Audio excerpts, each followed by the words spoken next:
I'm Greg Hunter. Welcome to USAWatchdog.com. Well, it's a real treat. He's haven't had him on in a while, but he's got his work cut out for him over at JS Mindset and the Holter Sinclair collaboration. It's a financial expert, gold expert, Bill Holter. Bill Holter, thank you for joining us today on USAWatchdog.com. Thanks for having me back, Craig. I usually wrote an article about this China trade deal, which is, war, spat, tit for tat, whatever you want to call it. And you were laying out all the things that could go wrong for the United States and the kind of some of the tools that that China could use. They could stop buying our treasury bonds. Supposedly that's been reported. But what you were talking about is something even simpler. And that's what you've been talking about for a long time, and that's just stand for delivery. Tell me about what China could do to try to upset the entire apple cart, and at the center of it is gold and silver. Right. I think it was over the weekend there was an article, and there's a couple articles out regarding China's reactions or potential reactions to the tariffs and trade war. And one thought is, well, they could devalue. Another thought is they could stop buying treasuries, which that's already been reported, or they could actually outright dump treasuries. There's also talk about them putting tariffs on our goods, putting tariffs on services, and also another thought, and this is probably of these probably the most important, is if they withheld rare earth metals, because the rare earth metals are used in a lot of the technological weapons. They require rare earths. Now, going one by one, and it would hurt our trade deficit. I mean, our deficit is humongous already. It would just get worse. That would not necessarily immediately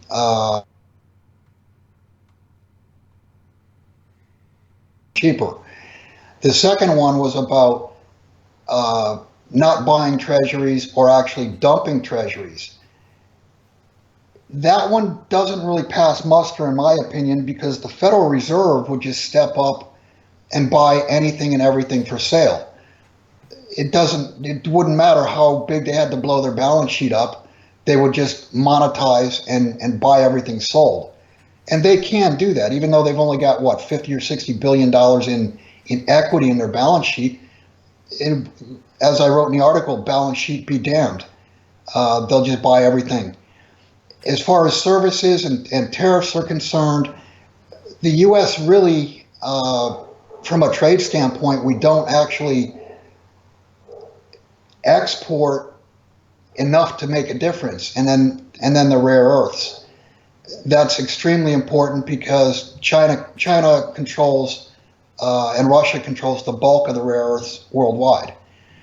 Now, my thought is the easiest way to do to take the West system down to punish the U.S.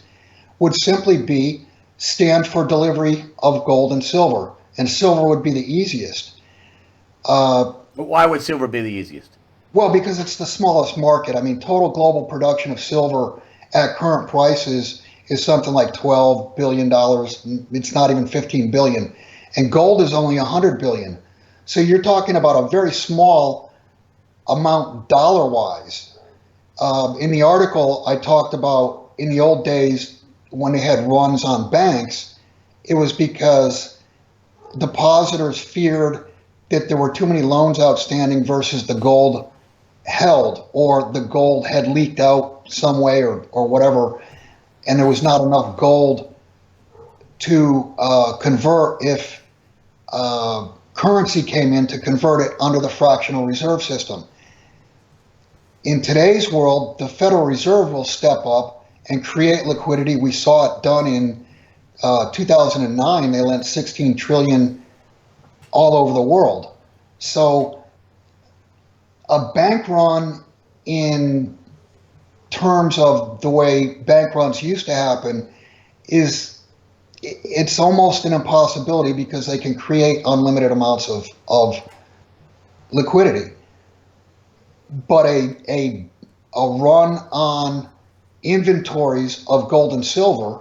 And I think we're seeing that. And that's why the COMEX has gone, and they've already delivered nearly a full year's, let me say, go back on that. The COMEX has sent EFP contracts, that's exchange for physical, over to London in amounts that equal roughly a full year's annual production of gold and a full year's annual production of silver. And hold on. You're talking about an annual production is from January 1 to December 31st, right? Is that what you're talking about? Right, but they've already done it so far from January 1 to March 31st. Whew. Wow. Or just under a full year's production. So if you tripled what we've done so far this year, you'd be looking at just massive amounts of gold. You'd be looking at in silver, you'd be over 3 billion ounces. Whoa, boy! They've already got, and they already have people that are like, okay, pallet out our stuff. We'd like to have it. You got our money. We want the physical. We don't want to. Well, that's the theory, is that these are being sent to London. Obviously, if you look at the COMEX inventories, they can't handle even a couple of days worth of what is supposedly standing for delivery. Now, I would question, if this goes on for a full year, does London really have 3 billion ounces?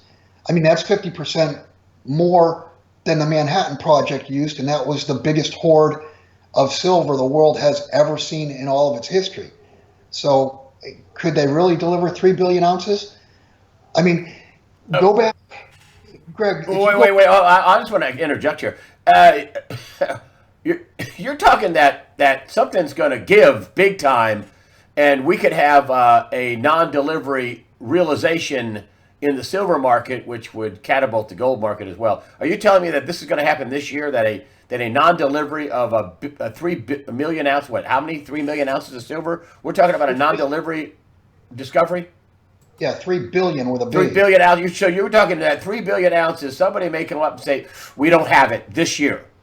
That's what you're saying could happen.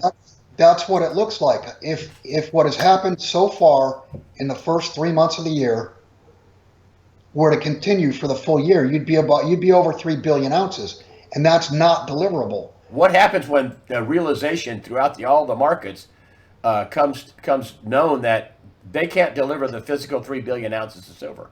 The LBMA, I guess. That's called an old-fashioned run on the bank. It would be a run on the entire system. You would have every metals exchange. You'd have a run on every metals exchange. You probably would have runs on many physical commodities, and confidence throughout the whole system would break. It would basically show that the Western fractional reserve system is a fraud and has been for many, many years. When do you think this realization is going to hit? I mean, you already said it's already in the pipeline for delivery. The people are standing for delivery. When is this going to hit? Holy cow! That's some real news. Well, you could ask, has it already hit? We don't hear people jumping up and down saying we've not gotten delivery, but can London really deliver 1 billion ounces or 2 or 3 billion ounces? The answer to that is no. But what they've done is they've pushed these out into the future. For instance, the current exchange for physicals that are being moved from COMEX to London have a June expiration.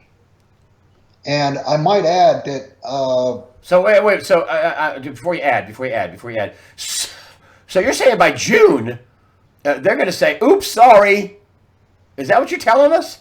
Well, what I'm telling you is the exchange for physicals right now are piling up in the June time date.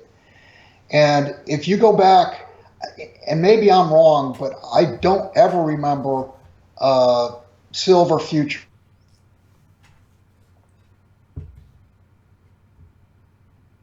outstanding for, I believe, July of 2019. So that's 15 months out. And there are actually July silver futures, or not futures, but options that are dated for, I believe, December of 2019. And I don't recall any silver options ever being longer than a year, but there's huge open interest. And you're saying that are you saying that 2018 might be the whole year that the whole fraud of the paper contracts, the naked short selling, the whole where the rubber meets the road, the stand for delivery? You think the whole thing could blow in 2018 when people don't get their silver? Well, I think the whole thing has a very good chance of blowing this year. Let's add this. Let's add this in.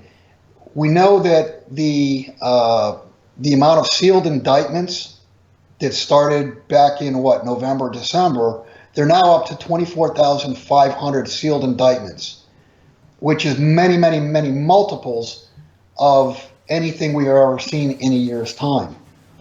And it's my theory, and I've written about this literally since December, January. People were when it first came out, there was 9,000 or 11,000 sealed indictments, and you'd see in the comments section, well, until I see perp walks or orange jumpsuits, I'm not going to believe it. And you still hear that today. It's been my theory since hearing those comments that these sealed indictments are going to be opened methodically and in a line beginning probably late May, June, July, August. And that leads up to what? It leads up to the next election. So I think you're going to have all kinds of indictments, arrests leading into the election. It's going to be, as I wrote last year about truth bombs, and this year, truth finally mattering. I just think that you will see these sealed indictments opened, served, and you'll see indictments and arrests. Well, I think they're going to have to stop the fraud. I mean, they had the Election Integrity Commission, I believe that's what they call it. They stopped it. And they keep saying there's no evidence of voter fraud because they won't give up any. I mean, 8 or 9 states, including California and New York, wouldn't give up. Now they turn it over to the Division of Homeland Security, which is a national security issue. What say you? How about 1 million driver's licenses issued to illegal aliens in California? And they signed them up to vote. And in your state, the state of Texas has a big voter fraud case going on right now. You need no more proof than that to show that there's voter fraud. Yeah, that's just the new people they signed up. Well, and go back to the 2012 election. What was it? There was a precinct in Pennsylvania, I think it was somewhere in Philadelphia, where not one person voted for Romney, and there was 117% turnout to voter registration. I mean, you can't tell me there's no voter fraud. That's complete bull. Yeah. Wayne County, in Wayne County, where Detroit is, ballot box stuffing. They had, I don't know, they had so many different precincts they couldn't even count the votes because it was irregularities. Thank you, Jill Stein. But what do you think about this war footing that we're on with Syria and this gas attack? And some people call it a false flag. Other people are saying, no, Russia, Syria really did it. Maybe they. I thought it was weird timing. I thought it was very weird timing. We're getting ready to leave, and all of a sudden there's the gas attack. But then again, maybe I don't know. I don't know. I'm not on the ground there. Maybe they thought, hey, we'll do this now, and they'll think that the Americans did a false flag. I don't know. What do you think? But one thing's for sure, we're going to strike Syrian air bases, and Israel also is striking Syria repeatedly because reportedly Iran is there building up their military on their border. But what do you think about the war footing in the Middle East? Well, it's hard to know what to believe. I mean, just look at the... yes, it's very hard to know what to believe. Look at the Russian spy and his daughter that were poisoned. They weren't poisoned. They were dead. No, they're alive. It's hard to know what to believe. I mean, who is behind the gas?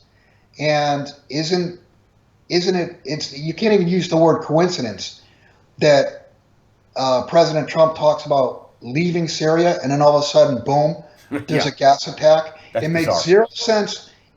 zero sense for Assad to do something like that. If the U.S. was going to leave, he should just go into a closed room and be quiet until the U.S. leaves. But no, there's a gas attack and supposedly he did it. That makes zero sense. But now you've got the war hawks, the deep state, getting what they wanted. Oh, we have to hit Syria. It's bogus. Even if it is bogus, what do you think about this touching off a wider war? Oh, I think it's very dangerous. I mean, you've got the Donald Cook again is in the news. They're off the Syrian coast, and as of yesterday, it was considered odd because there was no backup, and now it looks like there's a fleet behind them about 150 miles. I mean, this is so dangerous, and I worry. I mean, obviously, you worry about a hot war because with the weapons available today, you could have World War III start in a heartbeat. But you look at, I mean, look at the market today is up what 400 or 500 points, and you've got this talk of trade war, you've got this talk of hot war. It's just amazing that markets have held together and can ignore potential annihilation. And this was Tuesday. You're talking about yesterday, Tuesday. Yeah. I'm at a loss for how much longer this could go on. I was talking to one of my friends about how much. I mean, I know the Trump administration, and I like Donald Trump, but he inherited a $20 trillion deficit when he walked into office, and 6 weeks of spending left before he had to pass some sort of a budget. But I mean, he walked into a very bad situation. It's not very good. How much longer do you think they can keep this going? I mean, one of the truth bombs is they're not going to be able to keep this going, isn't it? Well, there's absolutely no way to tell how long they can keep it going. I would just mention that globally, and this was announced, I think, yesterday or this morning, the world now has $237 trillion of debt. That's up 21 trillion over the last year. That's a 10% growth rate. And I mean, back in 2008, I didn't mean to interrupt you, but back in 2008, we had what 160 trillion dollars, and that blew the whole sister up. Now we have 237 trillion dollars. I mean, it's stunning. Right. Well, the point I was trying to make is the amount of debt grew by 21 trillion over the last 12 months globally. That's roughly 10%. So debt grew by 10%. How much did global GDP grow? 2%, 3%? I mean, that is totally unsustainable. You cannot. It used to be that debt was used to spur growth, and you could add a little bit of debt and you could add $1 worth of debt and get $5 worth of growth. And now it's like we're adding $5 worth of debt and getting only $1 worth of growth, and it's mathematically unsustainable. And I just wanted to get in there that everybody thinks that the United States is in bad shape, which it is. And you talk about stand for delivery, and it could expose the whole Western system. Good point. That also that they could stop buying treasuries. Good point. That they could sell treasuries. Another good point. But China is, according to David Stockman, this big long article, and hats off to him. China's not in such good shape. I mean, they grew their debt by exponential, historical amounts that have never happened in history, according to David Stockman. I mean, China is not such a strong hand, is it not? I'll talk about that in one moment. I want to ask the question, can the U.S. really afford a giant conventional war? And I believe the answer is no. As for China, yes, about it. So China can, you broke up just a minute, China can have a big, long conventional war. Well, yeah, they can, but let's assume that they do go the way of credit collapse. I don't think it will bother China at all. I've written about this for over 3 years, that China played the West's game and levered themselves up. But what did they get for levering themselves up? They got infrastructure. They got bridges. They got airports. They got roads. You name it. They got real stuff. And the U.S., it's pissed away. So China could have a collapse, and they can start over again because they have a manufacturing base, they have modern infrastructure, and most importantly, they have money, they have gold. They've accumulated over 20,000 tons, and I can show you that on the back of a napkin. They have over 20,000 tons of gold. The U.S. has not had an audit since the 1950s of our gold, and I would highly doubt we've got more than 1,000 tons that's unencumbered or still there. Just moving on right here. How do you think this ends this year? This seems to me like we've only been in. I mean, I'm just like a panting at the news, and we're only in April, and it's just like every day is another huge story that we get like every quarter, and now we're getting it every week. We're getting some huge story. Are you getting fatigued with the pace of the truth bombs that are coming, and is the pace going to increase or level off? Well, it's not so much fatigue, but it's almost like information overload. There's just so much coming so quickly. To answer your question, I think the phase of slow burn is going to end up in a light switch event where you wake up, and I've said this for a while, you go to bed on Friday and you wake up Monday morning and markets don't open for whatever reason. And I've been telling people, Bill, I know it's fatiguing, but you got to get yourself in a position of readiness. You got to get ready and stay ready, and keep yourself ready. I mean, I that's what I think, because I think the same thing you do, and other people like you, smart like you, have said this exact same thing. I can't tell you how many people have said the exact same thing you say. You've been saying this for a long time. You know, you go to bed on a Friday. Andrew McGuire just said this. I mean, you go to home on a Friday, and on a Monday morning, you get a brand new world. This is math, logic, and common sense. Go ahead. Yeah, math, logic, and common sense. You had a little breakup. Go ahead. This is math, logic, and common sense. Go ahead. This is math, logic, and common sense. This is no longer opinion. You could go back to 2006, 2007, and it could be argued that it was opinion at that point. It's no longer opinion. It's pure math. The system is unsustainable. We're headed for a train wreck. Do I absolutely know it's going to be this year? No, I don't know that, but you can see that the events are piling up so quickly that it certainly looks like it's going to come to a crescendo very soon. You know, something else that people don't think about is this 21 trillion missing dollars. It's just DOD and HUD.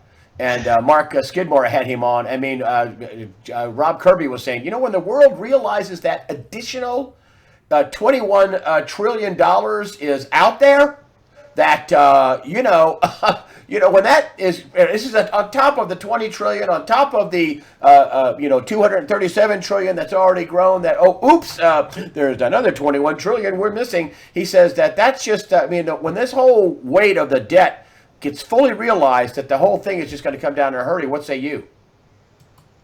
Well, first you got to ask, is that part of the money supply? Yeah, I mean, is that even part of what we're told exists? And what if it's way more? Like Rob Kirby says, what if it's 3 or 4 times X, not X? That's where I was going to go. Is that once the fraud starts to be unveiled, we're going to find out that it's multiples worse than pretty much anybody in the alt media even talks about. And with that, we'll leave it there. Once the star gets going to be worse than what even. Wow, it's good. So you think it's? I guess in closing, you think the fraud is way worse than anybody can imagine? Oh yeah, it's going on since.